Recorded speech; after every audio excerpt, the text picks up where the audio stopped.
Good afternoon, my name is Bailey Blackwood, and today I'll be discussing my recommendation report for the business Kaya Vineyards and Winery, which is actually my current place of employment. I've been a wine steward at Kaya for a little over 10 months now. I'm approaching my 1 year in August, which is crazy to believe. But it has been an incredible opportunity for me to learn not only about wine, which interests me, but also the aspects of running a very successful business, in my opinion. Our owner, Bill Warkheiser, has been extremely successful in his life running businesses. Very extensive resume. He owns several businesses in North Carolina, Atlanta, Alpharetta, and several places in Dahlonega. So it's been very neat to nitpick some of the things that he's done in order to be successful. But with that, there does come some issues. Within the last few months, really the months of January to about mid-March, April, I've noticed extreme employee burnout. And so the problem I will be discussing is, boosting that employee morale. We are tired, and we feel like that lack of appreciation from our managers.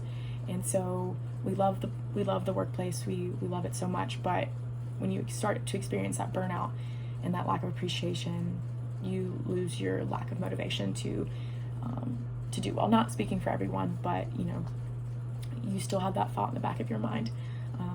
I experienced that in March, and I wanted to walk out and quit, honestly. And I'm not a quitter by any means, but it was just dreadful going into work.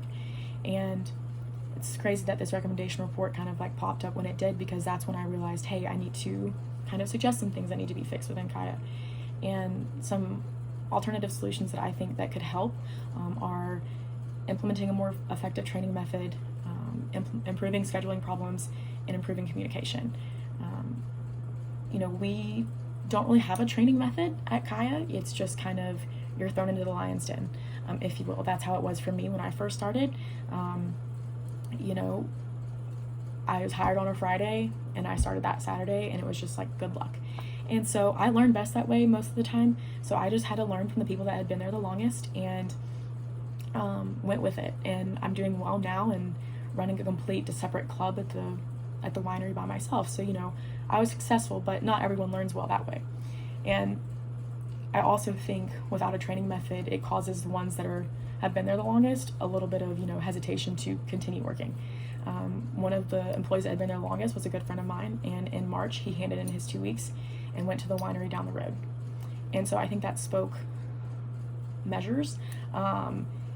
And I was able to discuss with him the training method that this winery uses, and it's extensive.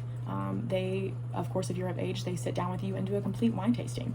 I think that's crucial to work at a winery, is to know your wine. I just kind of had to learn as I went along, and read the tasting notes and things like that, which takes time, which is fine. But I think that you should have your head winemaker discussing things with you. And he was we go through list after list after list, and I was there for hours to learn about this winery. So I think when there's a more effective training method, and you're really felt the passion between your owner or your winemaker or your manager, I feel like that causes a lot more success within your business. Second thing I want to talk about is improving scheduling problems. We desperately need to do that. It is a hassle and a half to find people to work during the week. We're college students. If we work on the weekends mainly, and we work 10-12 hour shifts on the weekends, and that becomes hard with rarely any breaks. And so and we're just constantly go, which a lot of us like that, but you still need some time to take a breath.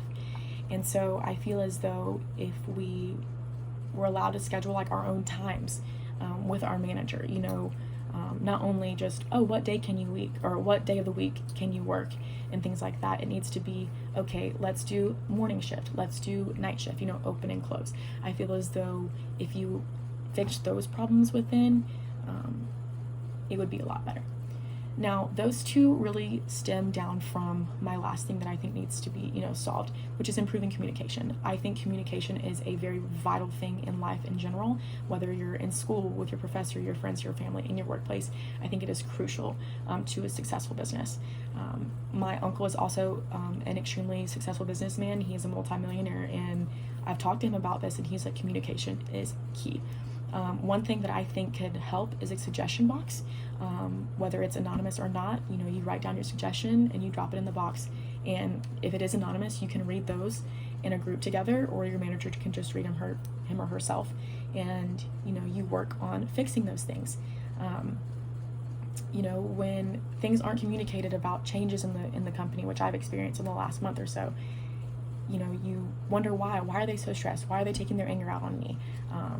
My manager have said, if I snap at you, I'll apologize later. Well, that doesn't help much, and I love working under her. She's great, but things like that kind of tend to lower your morale as an employee. But one thing that I think would majorly help Kaya, which is my main solution, which would be to fix that communication within taking personality tests. The American Psychological Association says that when you learn your strengths and your weaknesses within a company, and how you work best with people, then that determines your success. And I worked under an athletic trainer in high school as captain of the team, and she made us take personality tests, and we had to post them on the wall, and we had to read about each individual's scores and how they best took criticism or leadership skills and things like that. I think that is a major key to success within a company. So that would be my major solution.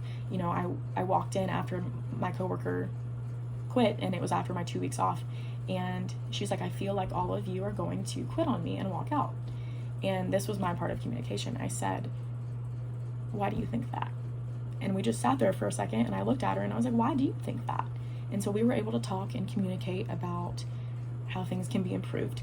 And so, like I said earlier, it all stems down from communication. So I hope to take these things to my manager and the higher ups and solve some of these issues. Thank you.